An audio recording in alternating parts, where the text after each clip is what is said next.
a MyLab problem that you might be faced with, or you have some data that you'll use to create a pivot table. So here it says, using the accompanying data, develop a cross tabulation for gender and vehicle driven, then convert it into probabilities. And once you do that, you want to find these probabilities. Let me go ahead and select this data and go to Insert, Pivot Table, and I'm going to go ahead and use the same worksheet, and I'll place my information here. And I'll say gender in rows and vehicle in columns, and then I'm going to put gender in values, and it's doing the count. Now I could just solve my problems using this table, or I can convert it into percentages, and I talked about this in a previous video. That's another method to use. So here it's saying, what is the probability that, I'm going to move this a little bit because I know I'm going to space some of this stuff down eventually. So what is the probability that the respondent is female? So the respondent is female, we're looking at only the female related information, which is the grand total of females 29 over 50. There's a term for that called marginal probability. We're only focusing on the margins of our contingency table. What is the probability that the respondent drives an SUV? That's also a marginal probability because we're only focusing on SUV. We don't care if it's female or male, just strictly SUV, which is 14 out of 50, and that will give you your probability for that. So part C, what is the probability that a respondent is male and drives a minivan? This right here is an intersection between male and minivan. So here's male and here's minivan, and that's the number 1. So if you say 1 divided by 50, that will give us that probability. Now, so far, all of these things are related to the grand total. So if I were to have said show value as percent of the grand total, I'll get these probabilities for A, B, and C so far. Okay. Now for part D, it's saying, what is the probability that a female respondent drives either a truck or an SUV? So this one's a little bit tricky, especially the way that we have it set up. It's percentages of the grand total, but the part D is saying the probability that a female respondent drives either a truck or an SUV.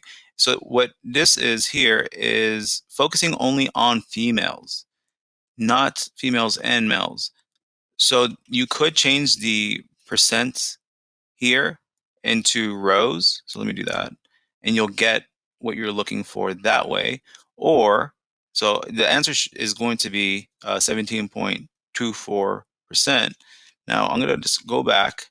And if I divide this and this, I should also get that same answer. So let me go ahead and divide those two. Yeah, 17.24%. All right, so we're narrowing it down and focusing on a subset in our contingency table. So that's the answer for D. Now for part E, let me just go ahead and take off these highlights.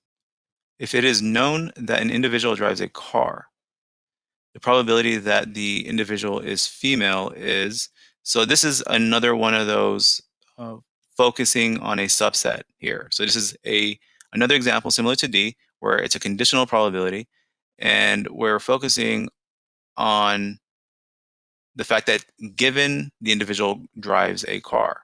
So given this, we're focusing on a column now. So what I could do is if I right click on my contingency table and say get the percent of column totals, and go back to this problem where it says the probability that an individual is female, well, here it is. 72.73% is the answer that I would be looking for here. Or I could just go ahead and say 32% divided by 44%, and that's going to give me that same answer because this is giving me the percentages based off of the grand total, whereas I did initially, let me go ahead and do that, show values as percent of the column, right? So different ways of approaching it. Now, we don't even need to have these percentages to figure out what the answer is. If we just want no calculation, we'll just focus our attention here and do fractions, right? And that will give us our response. So if we say 16 divided by 22, that will give us that answer. What I do here is just different ways of formatting it, and it will give me the probability quicker. Okay, so F is very similar. It's saying if it is known that the individual is male, the probability that he drives an SUV. So then we're focusing on gender.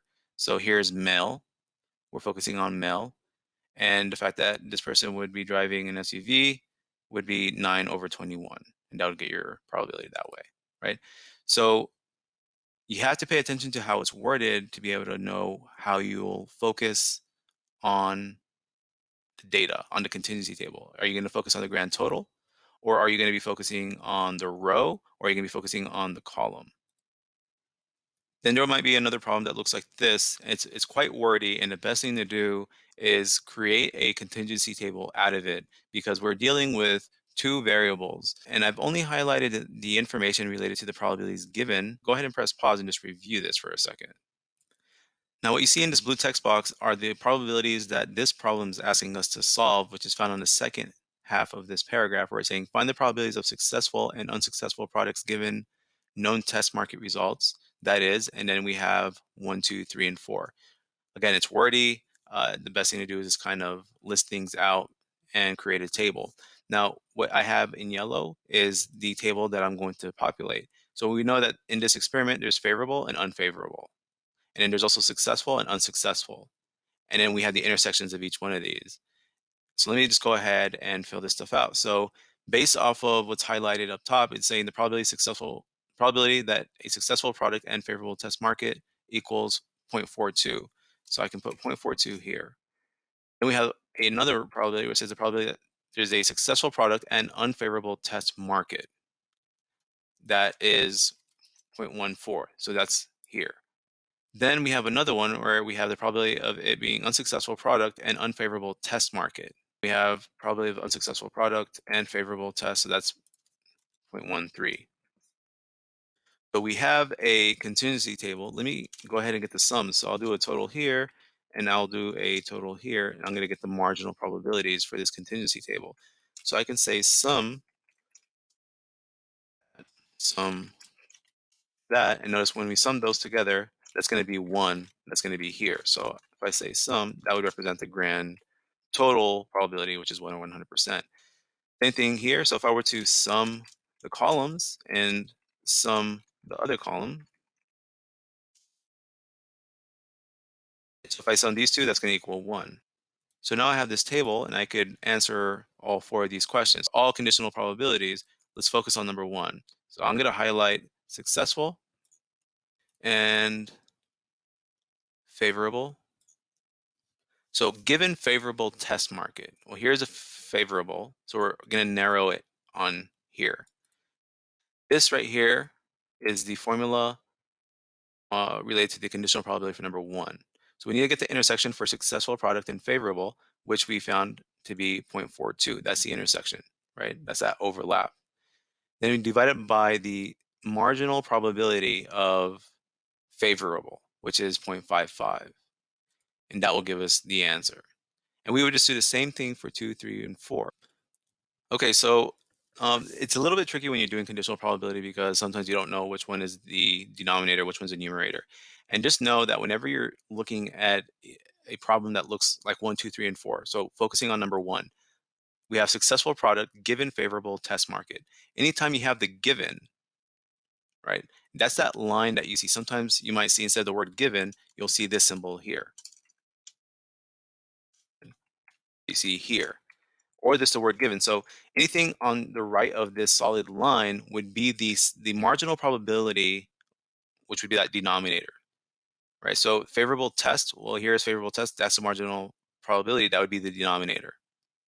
And then the intersection is the intersection of both of those events. So successful product, favorable test market. Successful product, favorable, that's that intersection, 0.42. So it'd be 0.42 divided by 0.55, that will give you that probability. Right? That's how you would solve something like this. Same thing for something like number 4. Let's say, let me go ahead and highlight it. We're looking at unsuccessful products given unfavorable test market. So given unfavorable test market, we're saying that focus on the unfavorable test market. So I'll focus just on that. Okay, now I know that this is going to be my denominator. I'm focusing on unfavorable test market. Then we're supposed to look for the intersection between unsuccessful and unfavorable according to the conditional probability. I'm looking at those two events, the intersection. So here's unsuccessful and here's unfavorable. Now it's going to be 31% divided by 45%, and that will give me that probability. So the way that we would write number 4 would be something like the probability of the intersection. Number 4 would be that 0.31, and then the marginal probability would be that 0.45. And for this one